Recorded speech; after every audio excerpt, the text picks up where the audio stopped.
Lego fans, Star Wars fans, we're going to build a Tatooine diorama. We have this old beat up ping pong table here. It was at a beer pong party last summer. I think this might be vomit. I think people threw up on it. There's paint.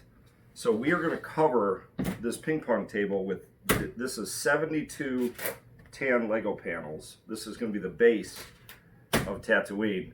And then each video we're going to add a new piece onto it. So stay tuned, stick with us, and you won't have to look at this vomitous ping pong table for long, because next time we're going to lay these panels. All right, that crazy man that was sitting in the chair is my dad, and he asked me to lay out these tan Lego panels. And I assure you, this was not my idea. I was just born into this.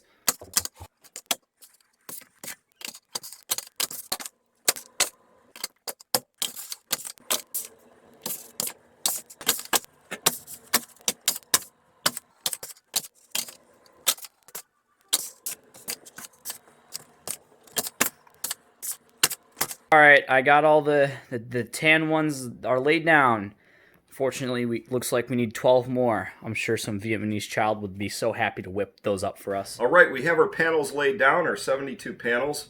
However, my assistant did not measure very good. As you can see, 72 panels is not enough to cover a 4x8 beer pong table.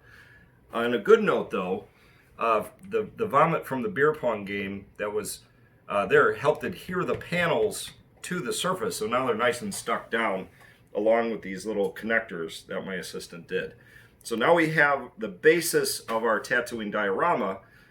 We now need a plan for how we're going to lay it out. So let's cut to the plan. All right, so with every plan, you got to have a drawing, like a blueprint. So we're going to draw up our plan here. This piece of paper represents the 4x8 ping pong table that we have to work with. So I'm going to start by drawing the mountain ranges. We're going to have two mountain ranges, one that's here, then another one that's here, and then there'll be a canyon in the middle of this one, and that's Beggar's Canyon where the pod racing is. We'll have some pods in there. And then over here in this corner, we're going to have a section of Mos Eisley. So that's an important part.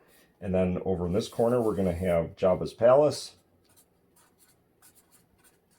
And then if we move over here, this is going to be the Dune Sea, kind of the big open part of the desert.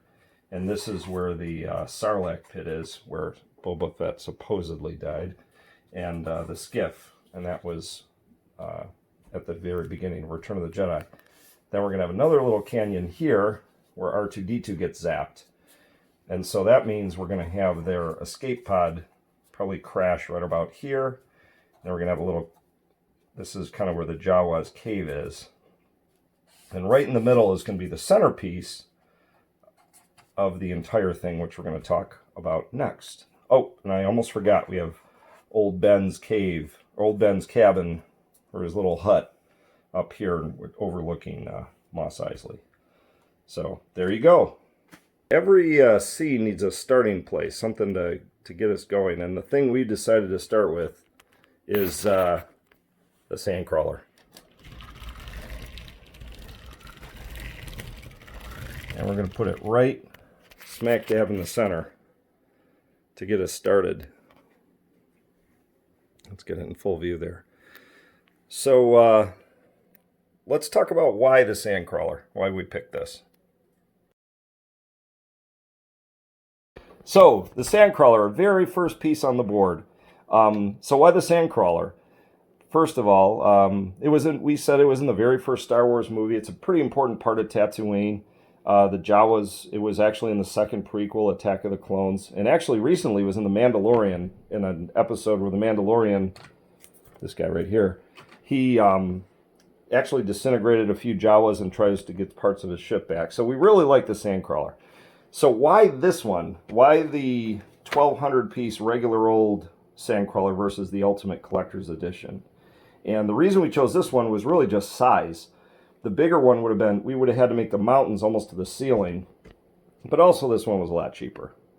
So, oh, and here's the guys that come with it, and we have one droid that really wasn't in any of the movies. This guy, remember, he was bobbing kind of back and forth in the corner. A little strange. And this is a medical droid. I don't even know what he's doing there. He wasn't on the sandcrawler.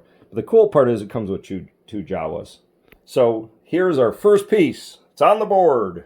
All right, there's the sandcrawler there, and I was given this plan, and this is the sandcrawler right there, and now I've got to build all these mountains around here. So I thought the best way of doing that was using these large pieces here and then just adding in details. So I ordered the pieces off of Bricklink. I was going to order them off of Lego.com, but I went over there and I ordered 60 of these and then a bunch of those other pieces. And then they said that they didn't have them in stock and they had to get them molded. And then they also said the payment didn't go through. And then I asked why and what's going on. And then they responded in Dutch. So I don't know what's going on over there. Maybe there's just a little miscommunication or they're all on PCP. I'm not sure. That's besides the point. We're going to get this mountain built up in the next video. Well, that's pretty much it for the first video. We have our tiles laid, even though my assistant forgot to order extra ones. We'll get those taken care of next time. We got our first mountain piece, so put that one on the board. And so in the next video, we're going to lay out the rest of the mountain range like my assistant said. We're waiting for those bricks to come in, so we're going to wait for that before we do the next video. Thanks for watching. Subscribe if you'd like to see this thing grow. And also give us some comments and like this video so somebody other than me and my assistant will watch this. And thanks for watching.